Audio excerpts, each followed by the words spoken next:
Siguiendo el orden del programa que los compañeros de la delegación han fijado para esta mañana, la siguiente en participar es Charo Alice. Charo es doctora en Comunicación por la Universidad de Málaga, licenciada en Derecho por la misma universidad y ha cursado un máster en Dirección de Recursos Humanos. Desde el año 1995 ejerce la abogacía en el ámbito del derecho civil, accidentes de tráfico, derecho administrativo y derecho penal, que es un poco lo que tiene que ver con esta jornada, referencia a delitos de odio, violencia de género, violencia intragénero, una asignatura pendiente de la que hemos hablado bastante poco. Y tenemos que decir que está especializada en cuestiones legales de temática LGTBI. Ha asesorado distintas promotoras, empresas e instituciones. Presidenta de la Comisión de Derechos Humanos del Colegio de Málaga, coordinadora del Servicio Jurídico Gratuito a personas que ejercen la prostitución. Es miembro del Consejo de Redacción de la revista Miramar, del Colegio de Abogados de Málaga, del Servicio de Orientación Penitenciaria, del Turno Especial de Menores, del Turno Especial de Violencia sobre la Mujer, Servicio de Extranjería y además es miembro importante y relevante del grupo de juristas de la Federación Estatal, la FLGTB, de entidades LGTBI de España. Como docente, organiza e imparte cursos de formación en delitos de odio para cuerpos de seguridad, instituciones académicas y la administración pública, funcionariado, personas que nos atienden a todos y cada uno cada día. Y además ha realizado también docencia para la Escuela de Seguridad Pública de Andalucía o jornadas legislativas organizadas por el Grupo LGTB del Parlamento Europeo, que me ha encantado saber que hay un grupo LGTB para asesorarse en términos legislativos en el Parlamento Europeo. Entre sus publicaciones destaca una muy reciente por la segunda edición, la Guía de Delitos de Odio de Andalucía, en el que también nos facilita un extraordinario manual sobre cómo interponer denuncias a la hora de denunciar un ataque de delitos de odio. Y además de otras guías de delitos de odio en otras comunidades como Murcia, también sobre violencia intragénero o bullying homofóbico, entre otras. Entre sus reconocimientos profesionales está la Medalla de Honor del Ilustre Colegio de Abogados de Málaga en el año 2018, Premio de Andalucía más social del ámbito LGTBI, otorgado por la Junta de Andalucía en 2018 también. Y este año ha tenido el premio 17 de mayo del Observatorio contra la Homofobia de Cataluña y un premio que todavía no se le ha entregado por las circunstancias sanitarias, Medalla Adriano Antinón 2020. Entre el voluntariado, Charo, es presidenta de la Asociación LGTBI de Málaga, presidenta responsable, ha sido miembro de la Comisión Ejecutiva de la FEL, de la FLGTB, miembro del grupo de juristas, como he dicho, de la LGTB, miembro del equipo de diversidad afectivo-sexual de Amnistía Internacional en Málaga, cooperante en Perú, realizando labores jurídicas en Cuzco para la Asociación Chascahuasi, voluntaria de la Fundación Malagueña para la Asistencia a Enfermos de Cáncer y voluntaria en la Asociación ABOI, Asociación de Voluntarios Oncológicos Infantiles. Y además de ello, tengo que decir que Charo es una compañera estupenda, que siempre está disponible, que nunca se niega a cualquier consulta, a cualquier cosa que necesitemos, y aparte es mi amiga, con lo cual, Charo, te doy la palabra cuando quieras. Gracias.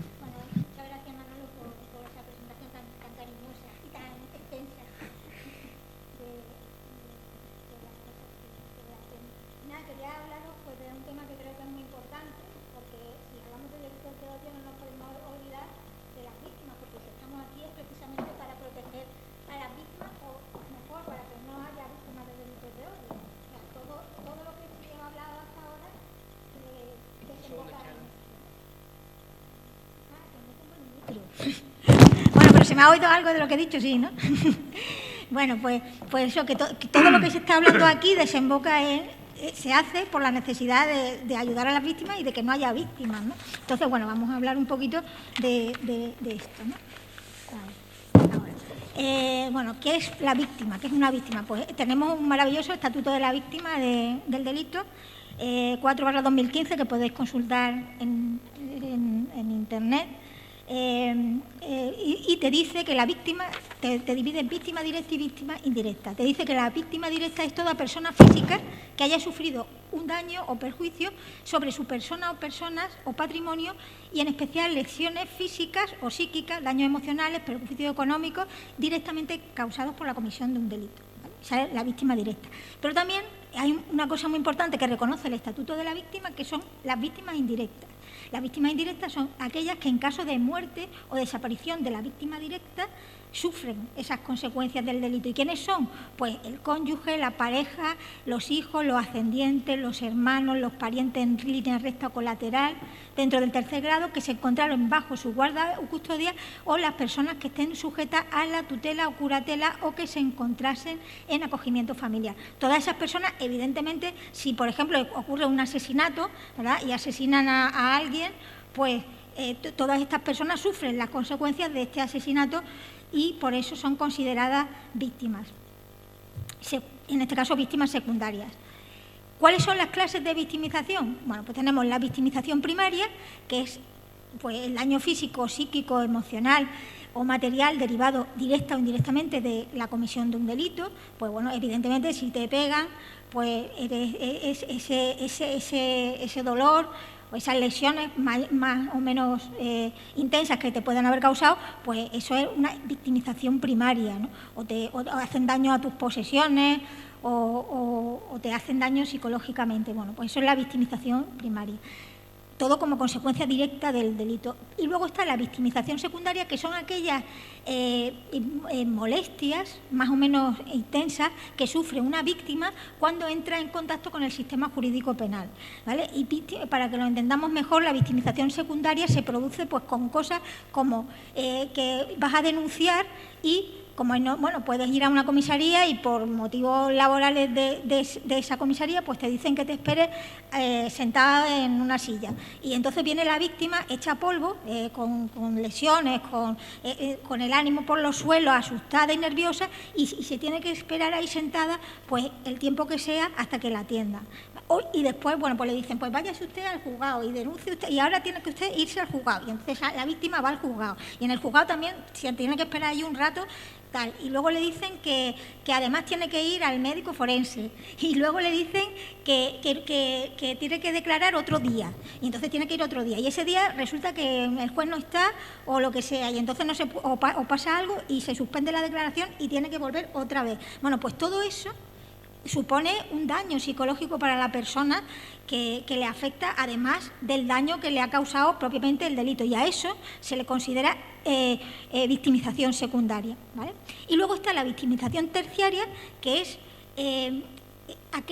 realmente es el estigma que le queda a una persona que ha cometido un delito como consecuencia de la comisión de un delito. Esto es, por ejemplo, alguien pues roba o mata o lo que sea y lo meten o la meten en la cárcel el tiempo que sea. Y como dicen, ¿no?, pues cumple su deuda o paga su deuda con la sociedad, y cuando sale, pues esa persona intenta reintegrarse, pero quienes la rodean lo señalan como delincuente porque a pesar de haber estado en la cárcel y haber cumplido su condena, pues sigue teniendo ese estigma, ¿no? Bueno, pues eso es la llamada victimización terciaria. Las víctimas LGTBI, y eso ya lo habréis oído aquí hablar muchas veces, porque yo ayer no pude estar desafortunadamente, es especialmente escogida por su orientación o su identidad sexual, es decir, por unas características que le son propias y ni puede ni quiere cambiar. Eso es, como ya habréis oído mucho durante esta jornada, eso es una de las características principales del delito de odio, que se escoge a las víctimas no por nombre y apellido, sino por unas características que le son propias. En este caso, pues ser LGTBI. ¿Y qué ocurre con esto? Pues que el delito no solamente afecta a la víctima, sino a todas las personas que pertenecen al mismo grupo social o al mismo grupo o al mismo colectivo, o al mismo pueblo, a la misma etnia que la víctima. Con lo cual, pues cuando se comete un delito de odio contra una persona, pues puede asustar a todas las demás personas que pertenecen a ese mismo colectivo, grupo, etnia, religión, nación, etcétera, pues se asustan evidentemente porque saben que les puede, igual que le ha pasado a esa persona, les puede pasar a ellos, ¿no? Por eso eso es la gravedad del delito de odio, ¿no? Ese mensaje de intolerancia que se lanza hacia todas las personas que pertenecen al mismo colectivo o el mismo pueblo o comunidad que la víctima. También puede ser que se dé que alguien sea víctima de un delito de odio LGTBI fóbico, en este caso, o en general, sin ser LGTBI. Eso se llama un error, sería una víctima por error, ¿vale? Pero también sería considerada como delito de odio, como víctima de delitos de odio, y sería considerado ese un delito de odio porque aunque la víctima no sea LGTB, el agresor o la agresora le ha agredido porque pensaba que lo era. Con lo cual, bueno, pues ahí tenemos también un tipo de víctimas. Luego también hay víctimas que son víctimas de delitos de odio por asociación. Es decir, como estamos hablando del tema de LGTB, pues imaginaros una persona que no es LGTB, que es heterosexual, pero está muy comprometida con las personas LGTB y con la igualdad de las personas LGTB y trabaja activamente en movimiento LGTB. Y esa persona es agredida porque trabaja en movimientos LGTB. Bueno, pues aunque esa persona no sea heterosexual, eso también se considera un delito de odio LGTBI fóbico, ¿vale? Y eso se llama pues un delito por asociación, delito de odio por asociación. Bueno, aquí tenemos unas pegatinas, esto es verídico, unas pegatinas que aparecen de vez en cuando por ahí. Bueno, ¿y por qué son graves? Yo voy a repetir esto, pero bueno, nunca está de más que se nos metan muy bien en la cabeza. ¿Por qué? Porque las personas LGTBI son consideradas vidas sin valor, ridículas, que no sirven, que no valen, de las que te puedes reír. Aquí se estaba hablando en la mesa Mercedes, ¿no?, de la libertad de expresión, pues de que, bueno, y me parece que se ha hablado también en otro momento, de que no hace mucho, pues en la televisión podíamos escuchar chistes sobre personas LGTBI que hoy día pues nos chirriarían un montón y bueno, y serían realmente escandalosas, ¿no? Bueno, pues ese considerar a las personas LGTBI como una broma, como un chiste, como alguien del que se puede uno reír, ridiculizar y humillar, esa es la gravedad que tienen los delitos de odio, ¿no? He puesto aquí este término que a mí cuando lo oí me gustó mucho para hacer referencia a los delitos de odio porque es muy gráfico y es la cucarachización de las personas. Esto es un término, el considerar a personas cucarachas, cuando, no sé si recordáis el terrible genocidio de Ruanda, pues creo que eran los Hutsis, tenían una radio y hablaban de los tutsis como cucarachas. Entonces, cuando tú conviertes a alguien en una cucaracha, no te da ningún remordimiento de conciencia hacerle cualquier cosa, porque tú ves una cucaracha y ¿qué haces? La pisoteas, ¿no? La pisas, te la cargas. Bueno, pues cuando tú rebajas a alguien al nivel de las cucarachas, imaginaros el daño que se le puede hacer sin tener ningún tipo de remordimiento de conciencia, ¿no? Se le niega el estatus de ser humano, es un atentado contra la dignidad, ¿no? Porque cuando estamos hablando de delitos de odio estamos hablando de atentados contra la dignidad humana, contra la dignidad de las personas y en este caso contra la dignidad de las personas LGTBI. Bueno, aquí tenemos otro. Resulta que yo hice, bueno, como ha dicho Manolo, una exposición sobre delitos de odio y imité esto en un lienzo y luego se lo enseñé creo que fue al jefe de policía de Fuenlabrada, el que era jefe de policía, y me dijo, este asunto lo habíamos llevado nosotros y tal. Y bueno, pues estos son pintadas reales, ¿no?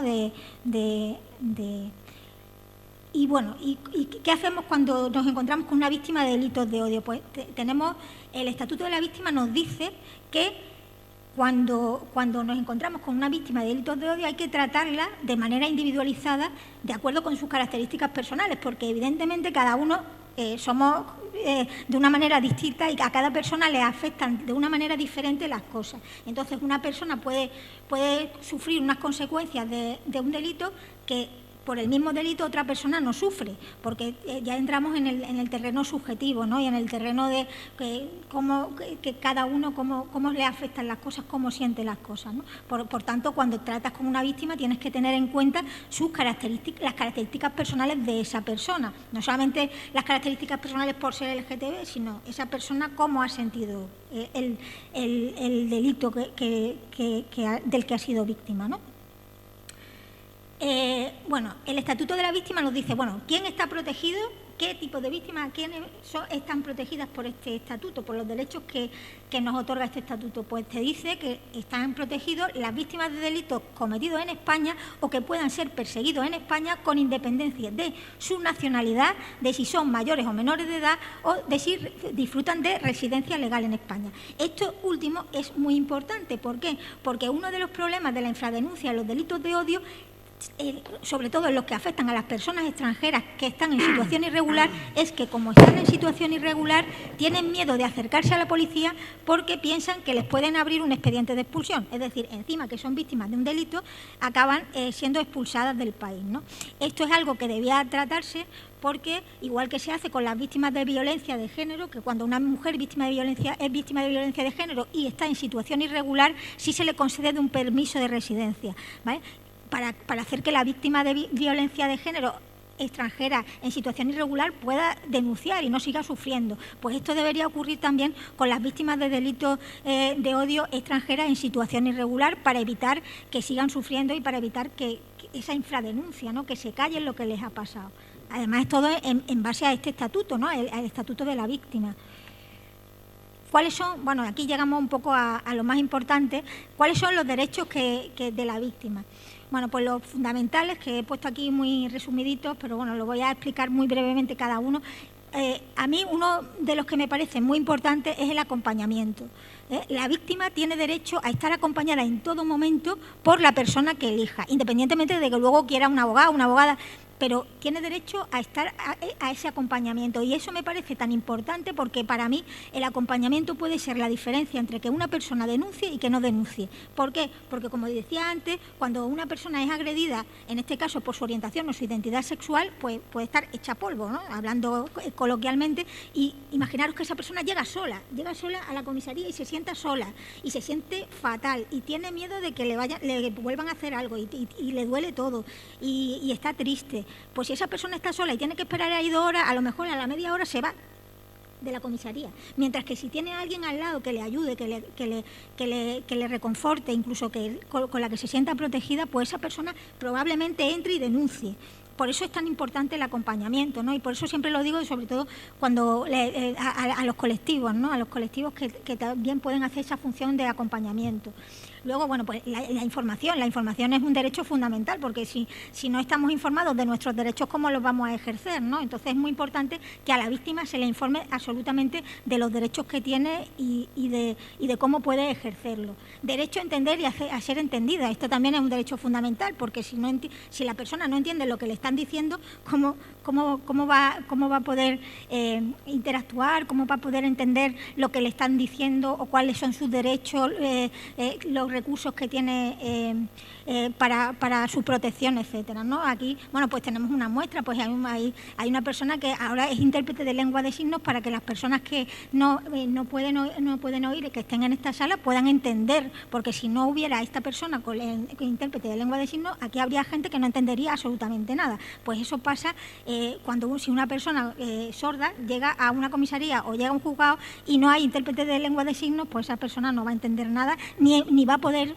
comunicarse de ninguna manera. Igualmente ocurre con las personas extranjeras que no entienden el idioma, ¿no? Es muy importante, entonces, ese derecho a entender y a ser entendida, ¿no? Y a que les traduzcan pues determinadas resoluciones judiciales, porque si se lo cuentan, pero luego le dan unos papeles que leen pero no entienden, porque no entienden el idioma, pues también es un problema, ¿no? Y es una indefensión que se le causa a la víctima. Derecho a la protección, eso es fundamental, ¿no? Que proteger a la víctima de que le vuelva a pasar algo, ¿no?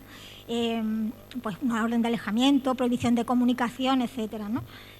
Y todos aquellos mecanismos que tiene el ordenamiento jurídico para proteger a la víctima. Derecho a la asistencia y apoyo en general, ¿no? Multidisciplinar, ¿vale? Derecho a la justicia gratuita. Toda persona que según la ley de justicia gratuita, pues tiene unas condiciones económicas determinadas, tiene derecho a escoger un abogado o a pedir un abogado o una abogada del turno de oficio, ¿vale? Siempre que tenga los requisitos económicos para ejercer la acusación particular, ¿vale? La acusación particular es cuando, aparte del fiscal, tú quieres intervenir en la causa, ¿no? También puedes elegir no ir con acusación particular y dejar que sea el fiscal quien lleve todo el procedimiento. Eso tiene un problema, y es que si el fiscal decide que lo que te ha pasado no es delito, se archiva la causa y ya está, y tú te quedas sin poder hacer nada más. Mientras que si tú te personas como acusación particular, aunque el fiscal decida que aquello no es delito, tú puedes continuar, ¿no? en la causa. Bueno, aparte, pues puedes aportar las pruebas que creas necesarias y puedes intervenir de forma muy activa, ¿no? Por eso, pues para eso existen algunos turnos especiales de delitos de odio que se han creado, pues entre otros en Sevilla, ¿no? En Málaga también hay, en Madrid, y me parece que todavía no hay ninguno más, ¿no? Luego, pues tienes derecho a recibir información sobre la causa penal. Independientemente que te persones con abogado o decidas que sea el fiscal quien elija, pues tú tienes derecho a que te informen de cómo va el tema, ¿no? De cómo va el procedimiento penal, ¿vale? Luego tienes derecho a participar activamente en el procedimiento penal. ¿Y eso qué significa? Pues que tienes derecho, pues si quieres, a aportar las pruebas que creas oportunas, aunque no lleves abogado, o abogada. Una persona puede ir y decir, pues mira, que después de poner la denuncia, pues he encontrado estos emails, o he encontrado estos WhatsApp, o estas fotos, o estos testigos que no he podido aportar con la denuncia, y puedes ir tanto a la policía como al juzgado a aportar tú personalmente todas esas pruebas, ¿vale? Luego, a participar en la ejecución de la sentencia, es decir, cuando condenan a alguien, pues, y los meten, imaginaros que, pues lo condenan a prisión y lo meten en prisión, ahí no se acaba todo el procedimiento judicial, sino que luego dentro de prisión, pues hay una serie de cuestiones y una serie de derechos que puede tener una persona que está en prisión, como la progresión en grado, que le pasan al tercer grado, la condena, la libertad condicional, etcétera, ¿no? Pues o la suspensión de la condena. Entonces, la víctima tiene derecho a opinar, ¿no? A que se le pida opinión sobre si le parece bien que a alguien le suspendan la condena, por ejemplo, o no. Eso no quiere decir que la opinión de la víctima sea una opinión vinculante. Es decir, puede ser que la víctima opine que no le parece que le deban suspender la condena o que le deban dar la libertad condicional, pero el juez o la juez entienda que sí, ¿vale? Pero por lo menos se le pide opinión. Luego, el reembolso de gastos que le haya ocasionado todo este procedimiento, todas las consecuencias del delito que ha sufrido, y la justicia restaurativa, que también, pues es un método de resarcir a la víctima moralmente, ¿no? en su dolor, ¿no? Una especie y dentro de la justicia restaurativa, uno de los procedimientos más habituales es el tema de la mediación. En delito de odio se plantea si la mediación puede ser adecuada o no, porque si no, no sé si sabéis, si no, pues yo lo cuento un poquito. Para la mediación las dos partes tienen que estar en igualdad de condiciones. Si hay una desigualdad de poder entre las partes, no puede haber mediación, porque siempre habrá una que intimide a la otra, ¿no? Por ejemplo, en temas de violencia de género, pues la mediación no puede ser, porque siempre la víctima de violencia de género está como en un plano de desigualdad con respecto a su agresor, ¿no? Pues hay una cuestión que se plantea si en los delitos de odio pasa igual, si hay esa desigualdad entre la víctima y el victimario a la hora de someterse al tema de la mediación o la justicia restaurativa. Eso habría que valorar en cada caso, a ver si es correcto acceder a esta forma de restaurar en su derecho y en su dignidad a la víctima, o puede ser, por el contrario, contraproducente. La justicia restaurativa se da cuando, en unos casos determinados, y cuando ambas partes quieren. Es decir, si la víctima no quiere, no hay procedimiento, pero si tampoco la persona condenada, la persona victimaria, si no quiere tampoco someterse a la justicia restaurativa, tampoco se da, ¿vale?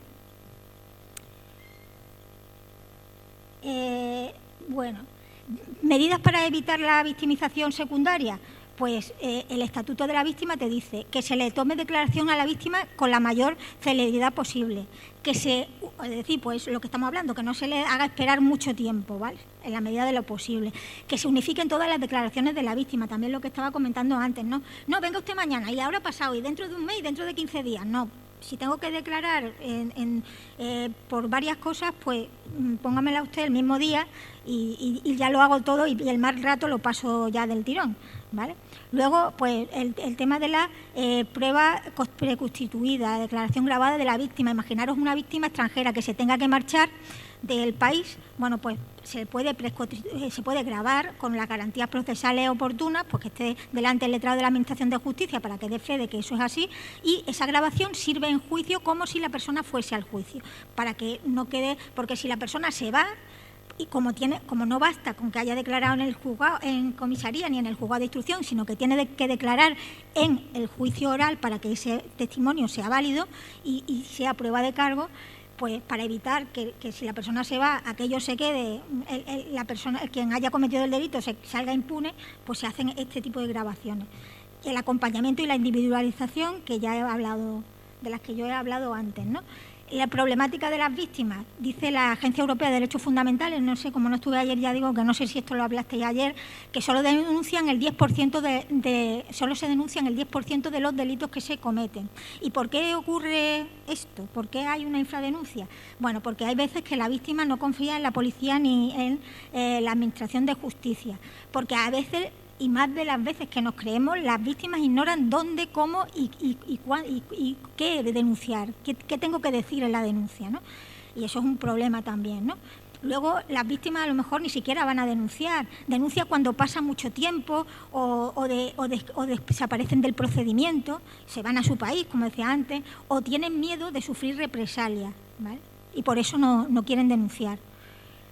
Luego, también hay veces que lo que ocurre es que erróneamente se deriva a la víctima a la oficina del consumidor cuando lo que ha sufrido es un delito, y un delito de odio, de discriminación. Por ejemplo, imaginaros a alguien que va a un que va a un local de ocio y no le dejan entrar, bueno, por ser gay o por ser lesbiana. Bueno, pues eso no es para pedir el libro de reclamación, eso es para llamar a la policía y que se persone la policía allí y denunciar esos hechos, ¿no? Porque es un delito. Bueno, pues cuando alguien te dice me ha pasado esto y tú lo mandas a la oficina del consumidor, pues ya tenemos aquí un delito de odio que no se ha denunciado porque se ha derivado incorrectamente. Luego, bueno, pues hay veces que la víctima, sobre todo la víctima LGTBI, tiene miedo de que cuando vaya pues al juzgado o a la comisaría se rían de ella, ¿no?, de la víctima, y hagan comentarios jocosos, ofensivos. Eso ha pasado, a mí me ha pasado en la asociación, cuando me ha venido alguna que otra víctima, me ha dicho que ha ido a la comisaría y ha visto actitudes inadecuadas hacia él, ¿no? Y eso hace que la víctima pues se vaya, y además se vaya muy indignada, ¿no? Porque evidentemente la policía es la policía de todo el mundo, de todas las personas, y también de las personas LGTBI, y todas las personas LGTBI merecemos un respeto, ¿no? Desconocimiento de la realidad personal, social y religiosa que rodea a la víctima. Pues hay veces que quien tiene que atender a la víctima desconoce esa situación personal, social, etcétera, ¿no? Y eso le hace más complicado atender a la víctima correctamente, ¿no? Por eso se realizan acciones cuando se hacen jornadas, incluso bueno, para la Fuerza y Cuerpo de Seguridad del Estado, pues una de las mesas suele ser una mesa de activismo, para que la policía conozca el trabajo del activismo y los problemas que tienen determinados grupos o colectivos, ¿no? Por eso también es muy importante la figura del interlocutor social de la policía, ¿no? Luego, bueno, pues la interseccionalidad, hay que tener en cuenta la interseccionalidad. ¿Y qué es esto? Bueno, pues que las personas no somos planas. O sea, una persona, pues tú puedes ser mujer, pero además puedes tener una discapacidad, además puedes ser de otro país, de otra raza o de otra religión. Y todas esas circunstancias que se acumulan en ti, pues pueden ser motivos acumulados también de ser víctima de delitos de odio, ¿no? Y todo eso también hay que, y que además crean unas especiales consecuencias para la víctima, ¿no? Charo, disculpa, por cuestiones de tiempo tenemos que ir... Vale, yo creo que ya estoy terminando. Vale. Y nada, bueno, y las víctimas LGTBI, el problema que tienen, bueno, pues el miedo a las represalias, normalizan la violencia que sufren, porque llevan sufriéndola desde muy pequeñito, y a no ser que le pase algo muy gordo, piensan que eso es así, o que, bueno, ¿qué le vamos a hacer? Son reacias a desvelar que son LGTBI, desconfían de la policía, tienen un sentimiento muy grande de vulnerabilidad, etcétera, ¿no? Vamos a ver. Y bueno, también hay una falta de preparación de las familias, ¿no?, a la hora de ayudar a la víctima, porque en otro tipo de colectivos sí que se ayuda, porque, bueno, por si una persona es negra, cuando llega a su casa no le tiene que decir a su familia que le han pegado por ser negro o que es negro, ¿no?, porque ya es negro y su familia es negra. Pero una persona LGTBI, pues probablemente esté en el armario y cuando llegue a su casa ni siquiera lo cuente, ¿no?